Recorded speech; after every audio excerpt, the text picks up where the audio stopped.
Well, welcome back to Truth Be Told. I'm Tony Sweet, and today we're going to revisit one of the most compelling UFO cases in history, the 1980 Rendlesham Forest incident, often called the British Roswell.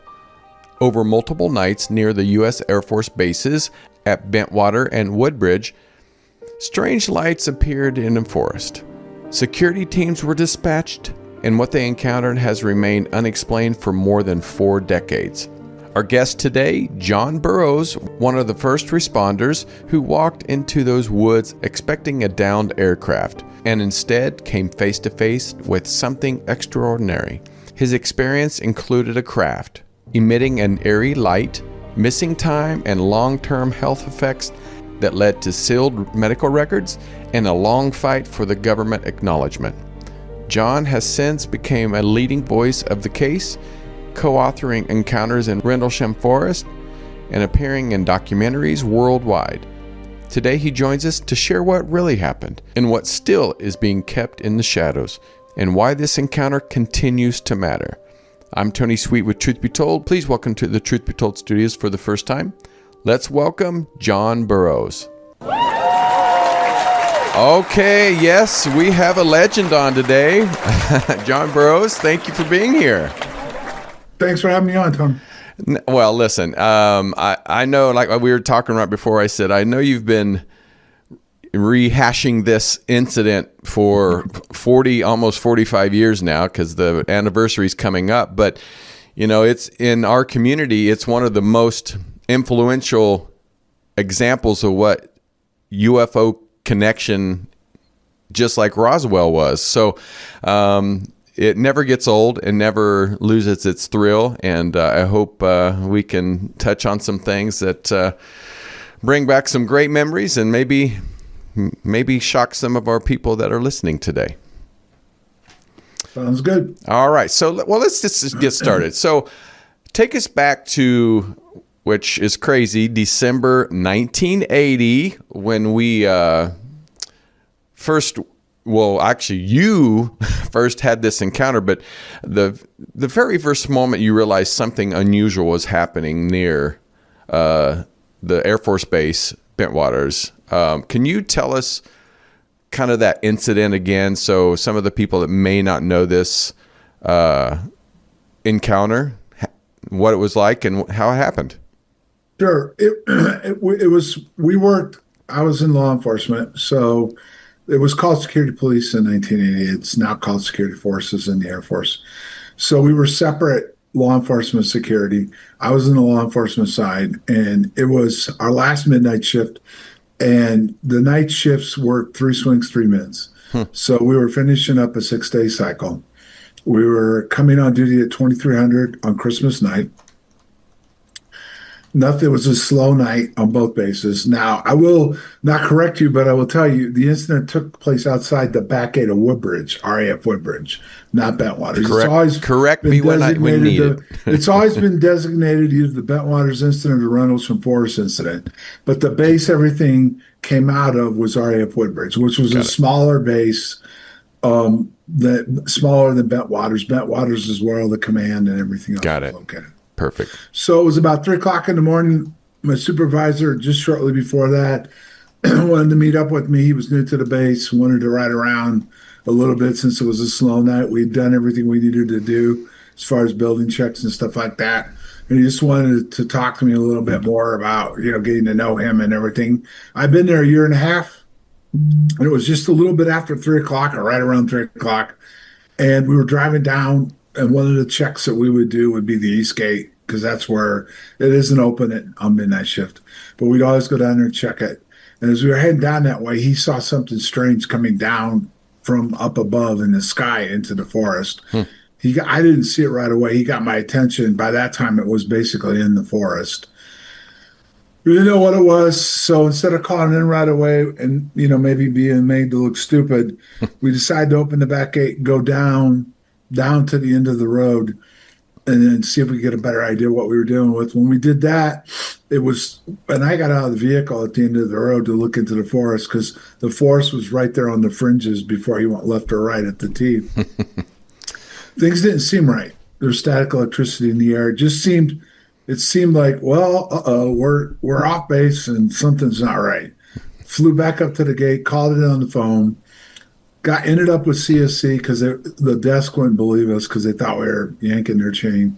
Right. And CSC took the call. They transferred us, took the call, then sent the security soup down to verify for Woodbridge. And he saw the same thing we did. So there was a bunch of discussions that went on behind the scenes.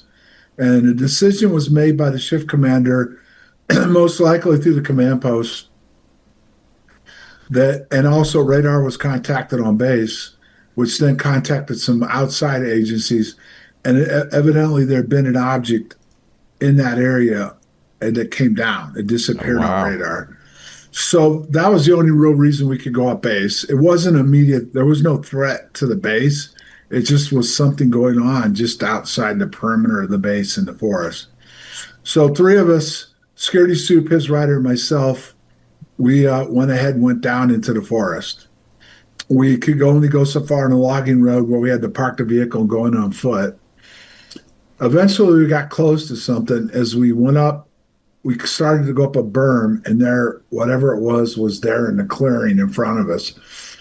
I remember a bright white light hitting the ground, it dimming, then getting bright again, and whatever it was went up into the trees and left. The younger airman that was his first night on duty, which what a first night, right? He remembered us actually being armed, and I drew my weapon, and whatever it was knocked us out. Oh, wow. That's what he's done in his interview. He did that, and I know what I saw. So people have never heard that before. It's I know what I saw. James Fox actually got an interview with him, and then after that he went radio silence because evidently he got audited by the IRS right after that, and now he won't talk to anybody. He felt that was the reason why they came after him. Then the security supervisor, his recollection is completely different. He got up, walked around it, made notes, took pictures, touched it, had a binary download. All that happened. Wow. From that point, when it did, we all agreed it eventually went up into the sky and disappeared out into the field. We got back up, went over the fence that separated the forest from the field, the farm fields, and went down towards some cottages that were down at the other end of the field, and there was a road, then another field. As we were getting about halfway through the field, you could hear the animals making noises, acting crazy, and you saw a light. There was a light hovering down by the cottage, above like the cottages. So then it disappeared, and we crossed the road into the next field, heading towards the coast. And then in the distance, we saw lights in the sky again, and then they disappeared. Once again, they disappeared, and then we kept going, which, again, time got screwed up with this. But we started after 3, probably closer to 3:30, and we were back from where we went and back by 5. And once I went back over there years later to try to see how far it was, it pretty much the conclusion where we ended up and then came back, we couldn't have got there and back in the amount of time that we remember happening. When we got back to the rally point, and they lost contact with us on radio numerous times, including for 45 minutes. Now, when we got back to the rally point, our watches were 45 minutes slow. So Missing the time. tower, the WSA tower saw some stuff that night, saw something. We were told that they saw something that looked like was coming from the ground going up into whatever they were observing above the forest. Wow. And then I think some other people at the WSA have gone on record saying they saw strange stuff too. So Can I ask, what was the atmosphere of your group? Was it fear? Was it confusion, curiosity, a little bit of everything? the three of us, Because you seem like you guys just went right up there where most people would be like, I'm going this way. well, I mean, you could say we were drawn towards it somewhat. You're right. There was real no hesitation. We were trying to get close to it to figure out what it was. We did originally go out there thinking maybe an aircraft crashed. Right. But the thing is that, yeah, it did. We were driven towards it. Coming back, I don't remember much, but when I went into hypnosis, we were discussing how we got from where we were to where we were. We didn't really remember everything. And things just didn't add up. And we were trying to figure out what we dealt with, and we couldn't explain it. Right. I mean, we couldn't explain it, and we didn't know what we were going to say when we met back up. And that's when we found out they'd lost radio contact with us. They'd actually sent a small group out trying to find us. They found our vehicle, but that's as far as they got. And so there was a bunch of weird stuff that went on that night that can't be explained. And I know we can get to it real fast. There's been skeptics, and there's stuff still circulating to this day that we dealt with the lighthouse. The lighthouse actually, through research, was involved in this, because what's come to be known is that area back there that we went into the forest and towards the coastline was actually the British's Area 51. Right. That was some of the most highly sophisticated technology that we're working on at the time during our event. And there was actually a group through a university that was down there studying what UAPs are. They weren't called UAPs back at that point in time by the public, but they actually were down there on a sanctioned project studying UAPs. And what they were studying overlapped into our incident. There was a book written on it. So we had a weird encounter, just like where our first encounter was. You couldn't see the lighthouse there. But folklore, people like to get their name up in lights. Yeah. And unfortunately, there's a lot of dumb people that'll actually believe that. Oh, for sure. I mean, and it builds from here on why it wasn't the lighthouse and why we had an incident. We can go on further. So there's always, I've worked in every parts of paranormal, from psychics to ghosts to UFOs to Bigfoot. You're always going to have skeptics and people that do that, which it comes with the territory, which whatever it is. But the interesting thing I can say this about this, everything that they made up fit into a narrative that was real. Like the lighthouse, they were running test equipment. They originally had developed radar there. I don't know if you knew that. I did not know that. They were working on lasers, and they figured out radar. And that was where the original radar system was developed, right there. That's out interesting. there at Martlesham Heath area, Bowsy and some. Wow. So they had systems tied from the original radar systems into the lighthouse through a system that was creating and sending frequencies into the forest to manipulate the phenomenon, and it manipulated us. They talked about an Apollo capsule that got recovered. In reality, it wasn't an Apollo capsule. It was a down satellite that we brought down during that event. There was evidence later uncovered that with everything else going on, there was a Soviet spy satellite, their top-notch satellite, was brought down right on the coastline, including there's pictures of the 67th recovering it and transporting it up to Scotland. So that was going on. So a lot of things that they were tying into actually were real. They were just using a cover story to cover up what really happened. So most people would walk away from it and not look at it. Because if you remember, if you looked at the initial Arrow report, the part that came out, what was one of the things they said they like to do? They like to use aliens as a cover story to cover up what really happened. Right. And 1980 was a time frame when they were doing that. So it threw a lot of doubt into a lot of people's head because of that. Well, that was the start of it. Yeah. And then from there, it built up with all the infighting. Yeah. With Colonel Hall and a guy by the name of Larry Warren constantly were fighting everywhere. And a lot of people that were involved never wanted to come forward because of that. And then, I'm sorry, go ahead. Oh, no. I was just going to say, was there ever a point up to the where you was all three or you were approaching the object where you said, this is not from here? Well, that's what I was going to say next. If I had a dime for everybody that said what they encountered was alien, which at the time we couldn't explain it, I would say, yes, that was one of the things that crossed our mind. But over the years, with all the research I've done and with other people that have helped me, we've uncovered exactly what was going on out there. So there was a lot of our own technology being worked on and developed there and tested there, besides the fact there is a phenomenon there, which is different than the UFO nuts and bolts world. Yeah. Which the ufology is having a hard time with this right now. And I said this years ago in a little piece I wrote. The nuts and bolts UFO people want to support alien craft and biological beings. But what came out in 17, and what's happened, especially around Air Force bases, is not alien craft and biological beings. They're light objects, which tie into the UAP phenomenon, which is what basically a lot of what that 2017 article is about, right. What Bigelow has talked about, and those Dirge papers discussed to include, through Senator McCain's office, which is very interesting because it was interesting the backstory to how McCain got involved in those Dirge papers. That's pretty wow.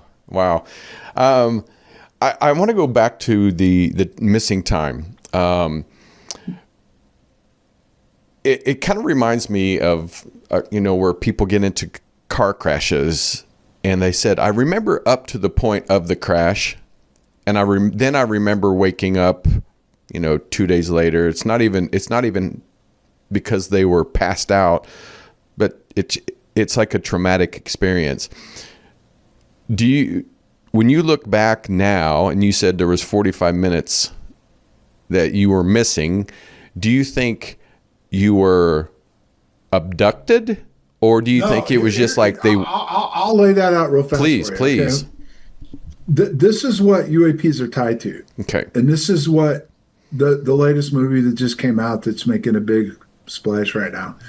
It's time dilation. It's time dilation bubbles. There's a paper in the Dirge paper written by Hal Puthoff that talked about metric tensor time travel. Okay. Right.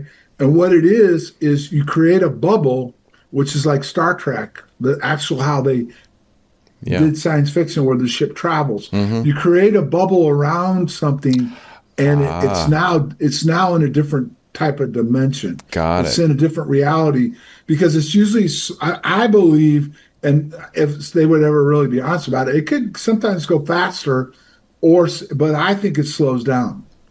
And you can use this in a lot of weapon systems. Think about this.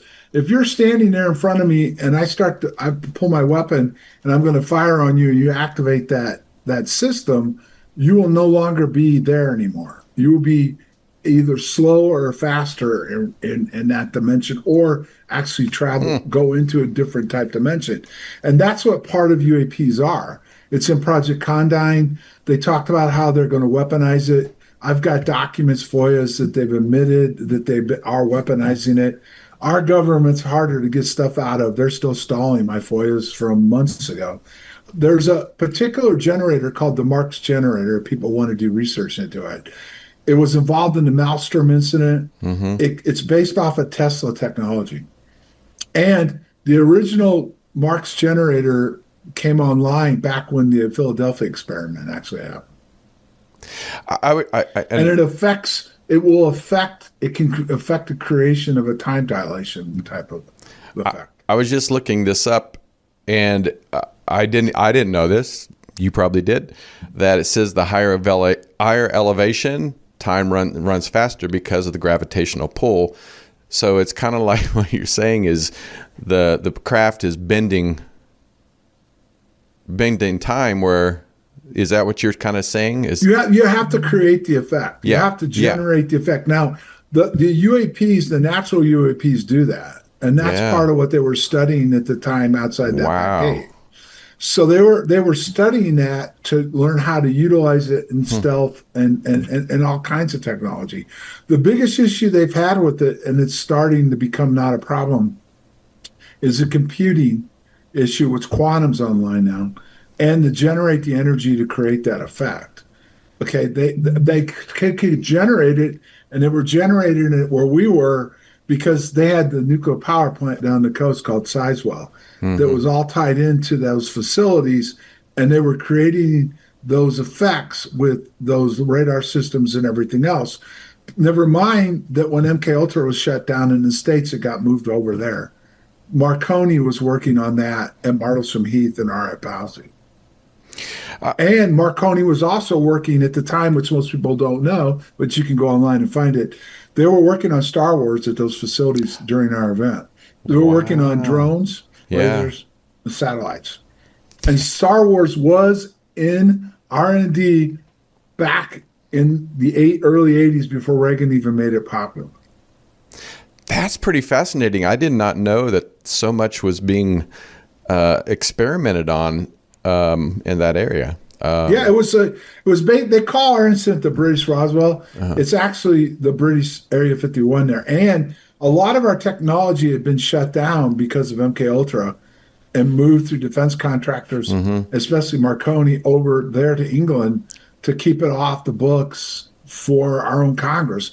That's exactly when MK Ultra got exposed. Is when the big cover up started, keeping stuff from Congress, and that's what's going on right now. Congress has got a whiff of their stuff going on that they're not aware of, but they're not going to find out what it is. It's just like one of the congresswomen said, they vote every year on black budgets, SAP programs. They don't even know what it is. They're just told this is the amount of money they need for this project, and they say yay or nay.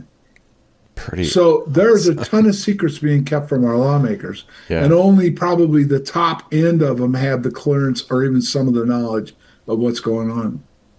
Well, I mean, if you think about it, even presidents now, for as long as you can remember, they always said, "Oh, when we get in office, we're going to look into the UFO phenomenon and Roswell and all these things," and then they kind of just go quiet. So there definitely is. You know why it goes quiet? Because here's the deal, which most people, they just admitted that with the Epstein papers. Yeah. Ultimately, and there's an argument on this, but it's true because they talked about this on the news. The gaining unit that controls the project, the classified material, controls what is or isn't declassified and released. The president and Congress can order it, but they can hold it back. They don't have the power to force them to release stuff that they don't want to release. Right. Yeah. That's how much power these agencies have and these SAP programs have. I'll have to give you an example, and then I'm going to ask you your thoughts on the reaction of the Air Force when you experienced this incident. When I was a kid in the 70s, like late 70s, my mom, my two sisters, my brother, and I were from a small country town in Kansas. We were driving home out in the country, and we saw a UFO. I don't necessarily remember a lot because I was pretty young, but my mom, she passed away 7 years ago, and we talked about it just a few months before she passed. But saw a disc, kind of like the one if you're watching, kind of behind me, over a lake, no noise, no anything, and it eventually left. But my mother called the McConnell Air Force Base in Wichita, Kansas. The very next day they drove down, which I thought was, when Mom told me about this, she didn't tell me until right before she passed away, that they actually came down, went to the area and did their, electronical testings and everything, and then told her, please do not tell anybody about this. I don't know what that meant, but she didn't. That's last we kind of talked about it. But with your incident, it's the same thing. Initially, how did the military handle this incident? And from your perspective, did it intrigue you even more? Well, I was an E3, young airman, first base. Mm-hmm. I was nowhere near up, even in mid-level management. We got called in. I got posted on the back gate. When I came back on swings Monday, Tuesday, Wednesday, there was stuff going on in the forest. That's when they recovered the satellite and a bunch of other stuff was going on. But basically wrote a statement about the first night, not the third night, which is the night that we went out there, and that's probably when I was injured. And got told they were looking into it and just to not talk about it and leave it alone. They'll get back to us if they need something.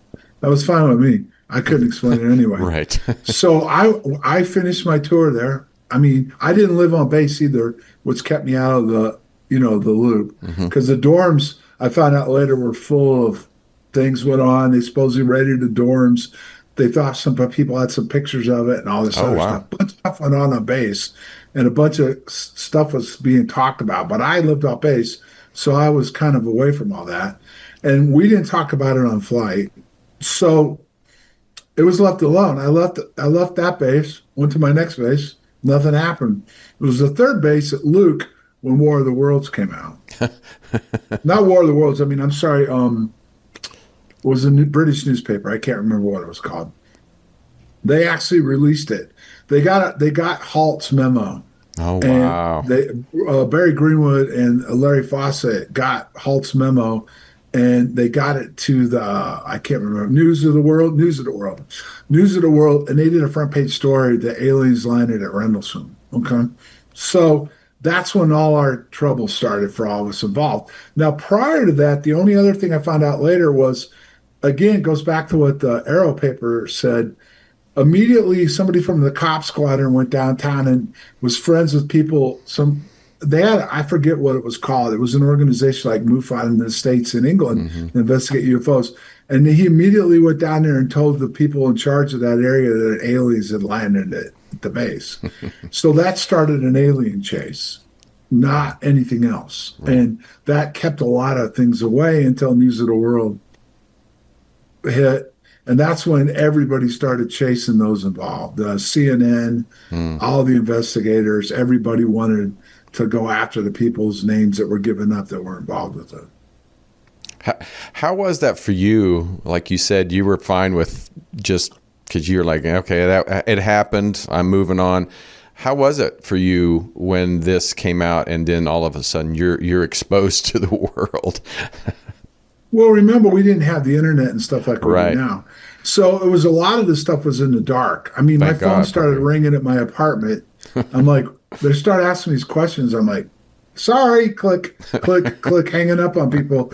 And then CNN called, and then I had to take it seriously because I just told them I would get through. I have to go through the base public affairs and let them know, and they would need to go through the base public affairs, that they just couldn't come and interview me. So I went to public affairs, and I ended up getting called in to a secure area and talking to the Pentagon public affairs about what I could and couldn't say and what was going to be done. Because when the memo got released, they had to agree the memo was real and that an incident took place, but they wanted to do damage control with what was said about the memo. So I did speak briefly with CNN, but the guy was really cool, and I told him I didn't want to go on air, and he did put me in that CNN report that they did. So, when did you find out about the medical records? Weren't yours sealed? Yeah, that's a good thing that this case came out, because, and I'll highlight this to people to understand right now. Go online and look at, there's a lawsuit or something going on with people that worked at Area 51. A local news station out there did a report on this, where guys that worked out there are getting cancer, and it relates to being there, but the government's denying all access to what was there, what they were exposed to, and what's going on. So they do this, okay? They do this in a lot. They did this with Agent Orange. So with me, right after the event, when I went back to the States, to Indiana, I got sick in the summertime, really sick. I didn't feel great after the event, but I got sick in the summertime when I was back. The base where I was stationed at was Grissom, and it was a couple hours from home. Once a month, I'd go home just to see the family and my friends from the area. And when I got back home that time, I got really sick, and the part wasn't from the UFO directly, but it was from the flu. Had to go to the emergency room to cover my butt, so the Air Force knew I wasn't lying, because I couldn't get back in time. But when I went in the emergency room, the doctor found a heart murmur. Oh, there's two things about this heart murmur that stand out. One, you couldn't get in the Air Force if you had a heart murmur. Right. That was a disqualifier. And two, my medical records show that I didn't have a heart murmur or any heart issues when I came in. So when I went back to the base, it was strange. At the time, I didn't put two and two together, but they immediately got me to Wright-Patterson, and I saw some specialists up there that did all kinds of tests on me. And they came back and said I had a heart murmur, I had mitral valve prolapse, regurgitation, it wasn't an issue at that very moment, but they were going to continue to monitor it. Later, I had trouble with my eyes, and the same thing happened. They felt I was exposed to radiation, but they didn't know where, and they were going to monitor it. So these were the two issues I developed. Fast forward to the 30-year mark, I believe it was, when we went back for the 30th anniversary. After I came back, I got really sick. I started having really major heart issues. So the heart doctor that took the case, it was a civilian, couldn't figure out what was causing them, because what the issues he could see didn't tie to the effects I was having. Right. And even the insurance companies eventually stepped in and wouldn't let him do any more testing, because everything was coming back clean, what would be normally cause some of the heart issues I was having. So his thing was, when did you start having these heart problems in the first place? And I said, back with the military. He says, can you give me those records? I said, well, they'll have them. So let's try. Well, that's when the whole thing started with that. I ended up having to get Senator Kyle's office in at first. And the aide worked on Agent Orange, which is what I've talked about, the way they stalled on that and covered stuff up. So she applied for my medical records and for my personnel records. The first response back they got was my records weren't where they were supposed to be. Of course. Section. But I've got that all in writing. So, and I've actually presented that at a couple of presentations. So she followed up with another inquiry, and she got a small portion of my personnel records, but nothing from anything having to do before 82. Everything about me was not in there from 79 to 82. Okay. And no medical records. So that started the whole thing with not having access to my records. From there, she said, go file for disability, because that'll force them to review all your records. Okay. So I filled out all the paperwork for that, filed for it, took everything to her. Well, Kyle was retiring. He wasn't running for re-election. So nothing else happened. They stalled everything. They didn't evaluate me for disability. They didn't do anything. So the elections came in November. This was in the summer of, when was it, 12? So the elections happened. He didn't run, so a new senator got elected. So I got a letter from him saying they've had no any progress with my case. I had two options: wait for the new senator to get sworn in, or go to McCain. She recommended McCain. I forwarded to McCain's office. So the aide I got from McCain's office was shocked. She was hot. I mean, as far as hot into helping me, she was really into the case, really going to help me. A lot of people would have probably shut down or just give it a poo-poo, right? She was on it. She was everything about it. So they got me in for an evaluation right away. And when I saw the doctor, she said, well, everything you're telling me when it happened couldn't have happened because you weren't in the Air Force. So that was the first real red flag, besides the fact that there was no records released, that they were trying to deny I was in from 79 to 82. Okay? So that started the fight with the inquiries, pushing stuff. Was able to get backdoor some stuff and get some records. And finally, they had to admit I was in 79. Then they said, because of the new evidence, withdraw the appeal, which by then the appeal was in process. FOIAs were going on. They denied Senator's office access to most of my, and they did FOIAs along with me. They denied us complete access to any of our FOIA questions or documents we requested. So then they came back and finally admitted I was in 79. And they said, withdraw the appeal and we'll take care of it. Okay. So I did it all through the senator's office. I told her, I said, this ain't over. And she said, yeah, it's a done deal now. In July, I got a letter from them thanking me for closing the case, and it was done. They weren't going to go further with it. That's when McCain really got involved and basically told them, if you don't take care of this guy, I will open a hearing on what happened into Rendlesham. Good for him. And then things started changing, besides the fact that the CIA guy showed up also. He showed up and he gave some documents to my lawyer and I to give to it's Department of War now, it was DOD at the time, right, and the VA. So at that point I got my surgery and everything progressed forward. They admitted I was in, and they gave me my settlement. Now, what's interesting about my settlement, and then the other guy that was with me on night 3, Adrian Bustenza, he got compensated for injuries to the vet too. We were together when we got close to something on night 3. Is they gave us our settlements based on injured in the line of duty, which people want to argue about. You don't get a VA settlement unless you're injured in the line of duty. Right.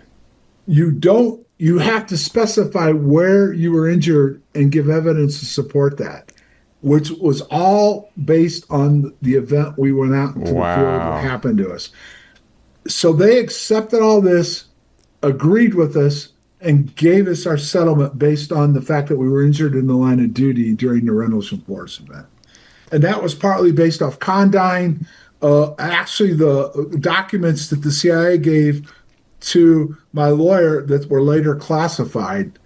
And so both Adrian and I are being treated and compensated for injuries that took place during the event. And that's the only people that are public out there. There may be some other event that's happened where somebody's getting taken care of quietly, but our event's public because the fact that it was made public by the government themselves when they admitted to the event happening. That must have felt good, though.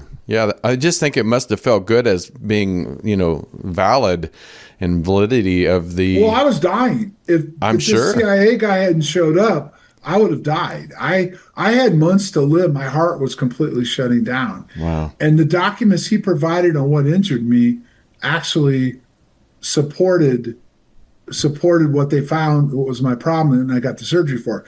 Fast forward to this, though, that group, which is Hal Puthoff, Christopher Green, Gary Nolan, all these guys that are out there in the public eye, were all the people that were dealing with me behind the scenes on all this.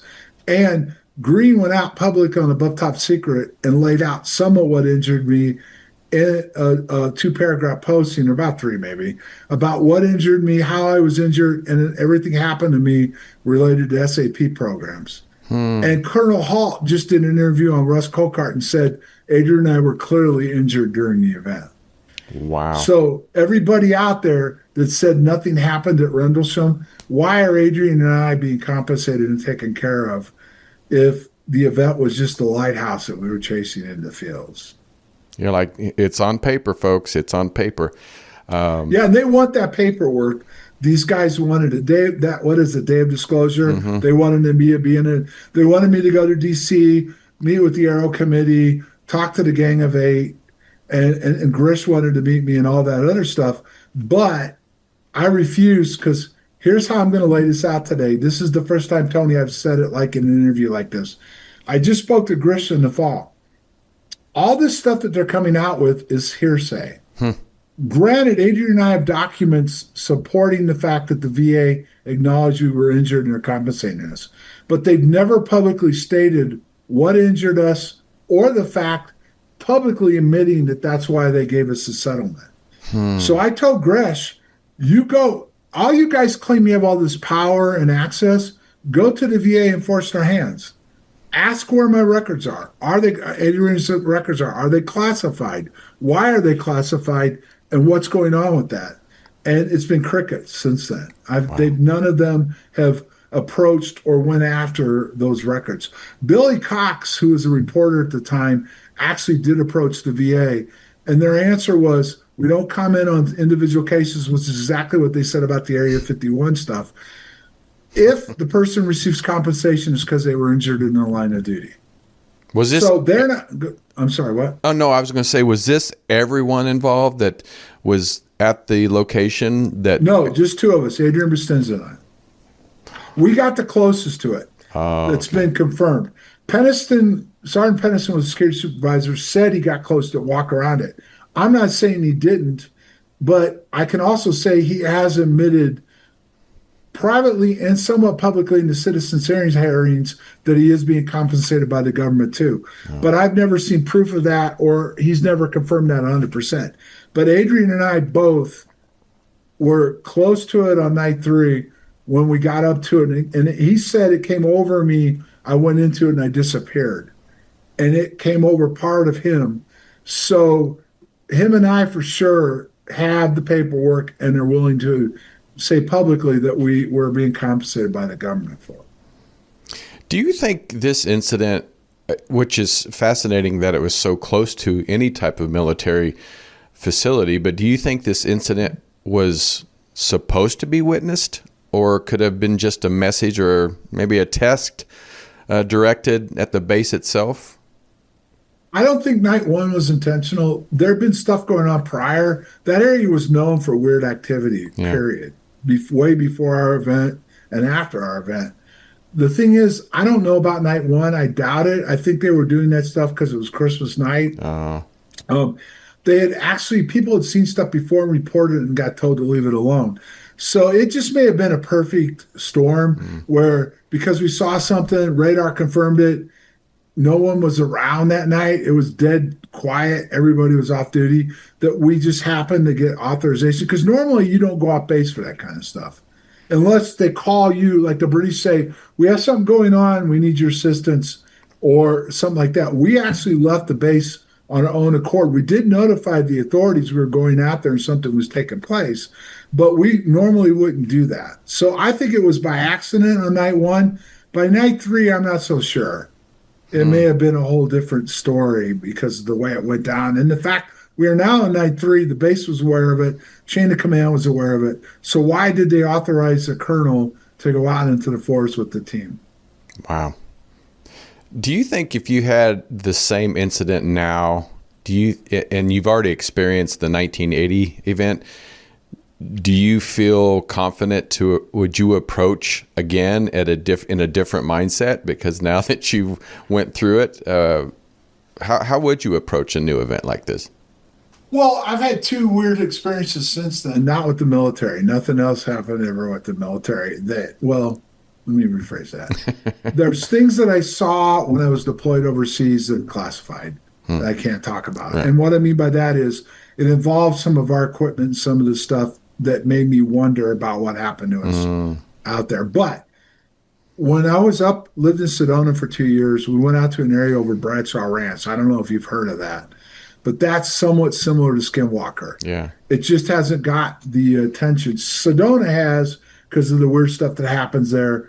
But Bradshaw Ranch was taken by the government years ago because there was activity going on out there, UFO activity. So I was out there on one particular night with a group of people, and we had a bunch of weird stuff happen to us. So again, it was weird, but I wasn't taken aback by it. So that happened. And then I went up to Skinwalker Ranch a couple of years ago. Oh, that's We're cool. supposed to get on it, and then they denied access at the last minute. What? Yeah, we had approval to go on there, and then somebody pulled the plug and wouldn't let us on. So we were out there in the back part of it along the fence line around the road, and we had all kinds of weird stuff flying around that night around us. So I've had a couple other weird experiences, and you just kind of sit there and look at it like. Yeah, kind of like the first time. The first time was different. I was on duty, and I had a job. That's your job, yeah. But these last two times, I went out there just to see an area if something would happen, and it did. I mean, it had experienced two different times outside of the military. So, did you have any type of flashbacks or any memories later on that you reflected on from maybe a visitation or just anything remembered later that you didn't immediately after? Well, there's things that because there's another whole backstory to all these people that got involved with the government after the event and stuff. Yeah. But there are things that I didn't remember a lot of it. There are things that you get little flashbacks for and stuff that or the hypnosis brought a lot of stuff out. I was going to ask the hypnosis. Yeah, part. It did. The 88 hypnosis brought a lot of strange stuff out that back then I could understand today's hypnosis being more affected by the media and everything. Right. But back in 88, that stuff didn't exist. And I had it done by a police officer who specialized in traumatic events and hypnosis. So this wasn't some, I don't say people that do hypnosis are all woo-woo, but this was specifically done to see if I could remember what happened. Got it. It wasn't done to, build a woo-woo or anything else. And there's a lot of interesting things came out that seemed to be real that I didn't remember. So yeah. I couldn't imagine. Like I said, when my family saw it, I was so young. I don't remember it. But my sister, she did say afterwards. She said that night of it, she had dreams about the aliens visiting her. We didn't see aliens, just the craft, but she said she had a dream about aliens visiting her. When she woke up the next day, she had her socks on and they were soaked like she had been outside. So that, yeah, it sounded almost like an abduction or a visitation, but I was curious to see because I've heard many times people in their families be visited almost like a family lineage. Well, that's one of the things that Gary Nolan, Colin Keller was involved, Christopher Green, and Putoff and his sons are involved in this. They don't talk much about them. That they did a study on 100 military personnel that had events that were known. Really? Most of them weren't public. Some of them are, but majority of them aren't. I was put into that study, and they were looking at the brain and the DNA of what the DNA was of these individuals. Wow. They were looking for certain markers and stuff. So never got a report back on mine from the 100-person study, and I didn't do the MRI. But they've gone public and said there are certain things in some of these people's brains that they believe that's why they've had more contact or see it differently than some people do. I mean, Annie Jacobson did a book, and they talked about it in the book. And Gary Nolan's been pretty open about this the last couple of years. That's pretty fascinating. I would kind of wish you could get your DNA back so we could see. Well, we did do a side study because I agreed. Well, they got my DNA. I wasn't going to give it to them because there was no way to verify what they got. Mm-hmm. This is all done through Stanford. And I guess there's a lab over in Europe that does this too. There may be more now because this was over 10 years ago when it started. But I got them to do a side study on my family heritage because I'm adopted. I didn't know. Oh. And they did a DNA test on that. I got the report. And they did one on my son. And it was kind of stunning what they claim the report says. It says it, but how do we prove that's my DNA and his DNA?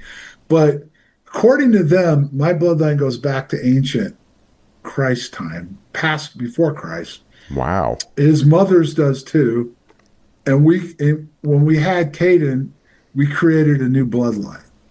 He is different. And Nolan specifically said that this happens where you create new bloodlines. And certain people are meant to come together to do that. I'm sure I probably went back to the apes. No, I'm just kidding. Well, you can't get those results from online. Right. This test was done through a lab in Ohio. It was like over $10,000 a test. Ooh, ouch. Yeah. I mean, there's no way I could go back and do that. Well, I could technically. I guess I could charge it or whatever, but I'm not that. That would be fascinating. It's true. Yeah. I mean, there may be people out there that have some kind of connection to something, because you get all this stuff they talk about. Is Christ really a human or is he an alien? Right. I've had some people in government tell me that substitute alien for God and you have your answers. The 10 Commandments were made to govern the people, and man has taken advantage of that and manipulated it through back as far as the Council of Nicaea. They use religion to manipulate humanity. So there's a lot to this that's slowly dripping out. But how do you verify all this? Right. Yeah, they could say something. But I do with the DNA testing, I believe, I've done not that type of testing. Of course, I've done the DNA test, but to take you back to a certain Well, do you know that that's a government thing? Oh, yeah, for sure. They're putting everybody in a database. Yeah. That was one of the things that they said about my son and I. My son was in no database. Oh, No really? database. And I was only in one. And I know how I got in that database is when they took my blood and tissue for my surgery. Ah, That's how I ended up in the database. So that was one of the things they said, that we weren't in any data, or he wasn't in any database. that's interesting. Wow, that's probably pretty rare. It is. It's like there's only a few people like that are that, and that's what Nolan said, that you create a new bloodline. You've you've been speaking to a lot of people all over the world, and you go to conferences. You've had a radio show. When did it become kind of a passion project for you to talk about this event, where before it sounded like you were like, I'm not really interested in talking about it? When did that become something of a passion project to get this information out? Well, the first project I did, a big one, was called Unsolved Mysteries. And there was a guy I knew in Phoenix that had connections. And my name had been dropped. And in fact, I went to his conference in Phoenix, and that's where I met him, because they had Larry Warren and Jenny Randles there. So he got me on Unsolved Mysteries, Colonel Hall, and some of the other people that were involved. So it was nice to tell my story based on what my story really was, Right. not what all the hyperbole that was out there and what they were saying about it. Right. And then over the years, I would do some interviews just talking about, no, that's not right. They still have my story screwed up to this day. And they have the event. They continually screw the event up. So, but when the 30th anniversary was, I really started as I got older, wanting to know. Things just didn't add up. And then I got sick, and then that became, I had to prove what happened to us was real. And I was fortunate enough to get good people behind me, including Cheryl Bennett, that in McCain's office, through McCain's office, and Senator McCain, that helped keep me alive and keep me going. Then afterwards, some of the people that helped me, I owe them. And that was Green and those guys. And they kept dropping my name, dropping things about DNA, what injured me, and all this. So I at least wanted to go forward talking about what I feel happened as far as with them, what's possible, what's not, and not the exaggerations and everything else. So that people understand what, from my perspective, what happened and what it means, not from somebody else's perspective. Because all you got to do is go online and listen to some of these interviews and what people have to say. They screw the event up, and they screw the individual's involvements up too.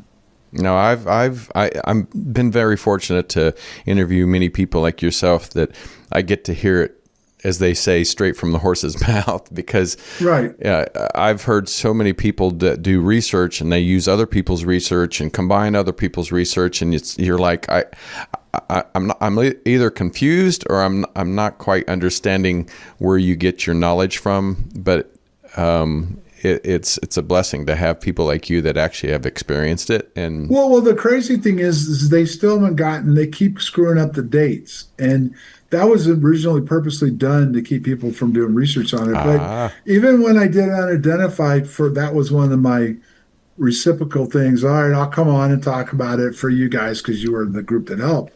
They screwed up the dates. The first night happened on Christmas night into the morning of the 26th.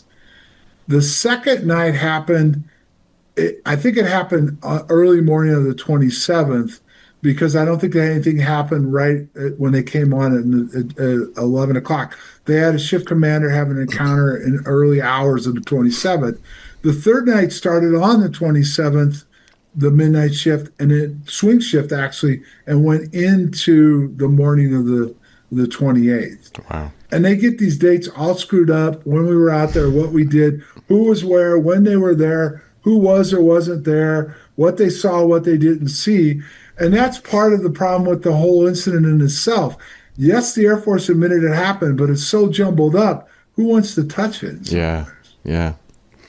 Well, John, I enjoyed having you. I really appreciate you sharing your story with us today, and I hope you come back again, because I'm sure we have lots more to talk about. And if you ever have any more informations or any other encounters, please let me know. Well, you got to wonder if according to the authorities that are driving this, the President Trump is supposedly going to be the disclosure president. That's what Gresh said last Friday night on Fox. That's what I can't think of the director or the guy that made the movie, just it's coming out now. But he said the same thing on Rogan. He just said it on Fox. They believe that we're about to have disclosure. I don't believe that because it's so tied up in SAP programs and everything else. But according to them, we're about to have disclosure. Now, the one thing I would state, if people that are listening would follow, is if they do release the second part of the Arrow report. That's supposed to be an interesting report. The second part's supposed to have some interesting stuff in it. So we'll see if it does or not. Well, we all look forward to that, and I agree with you. We've heard it pretty much every president. So it's the old saying is, when I sees it, I believes it. Yeah. So, yeah. But thank you. And I know people can go to your Facebook page because you're not anywhere else. But I appreciate you not trying to overstimulate us. But yeah, go to your Facebook page. And there's two books that I've got coming out. One's out now called Veritas Obscura. It's called Echo Protocol. It's a science fiction version of what happened at Rendlesham. Wow. And I wrote it because there's things in it that no one would believe if I told them. So I interwove it in the story, and you can, if you know the story at all, you'll see a lot of what I'm talking about. And then there's another book I've got coming out, hopefully sometime in early December, the 45-year anniversary. It's called Project Rendlesham: Crossing the Thresholds, and that's going to go into all the details from the start of the event, all the people I've met, all the studies, all the things that have gone on, and what was put together with all the technology and how it plays into our future weapon systems. And that's one of the things in the movie that the guy said on Brett Baer was the race right now is to weaponize all this stuff, because whoever gets it first will control the narrative for the next 100 years, just like the United States did because of the Manhattan Project. So there you go. Love it. I can't wait to get the books, and everybody go out and pick them up. And John, happy holidays, Merry Christmas, happy Thanksgiving, all that good stuff. And hopefully we'll see you soon. Thanks. And thank you, everybody, for tuning in on Truth Be Told Paranormal and on the Club Paranormal Network. Please subscribe, share, and please leave comments. And we hope you guys have a great holiday. But until next Friday, I'm Tony Sweet with Truth Be Told. Take care of yourself and each other.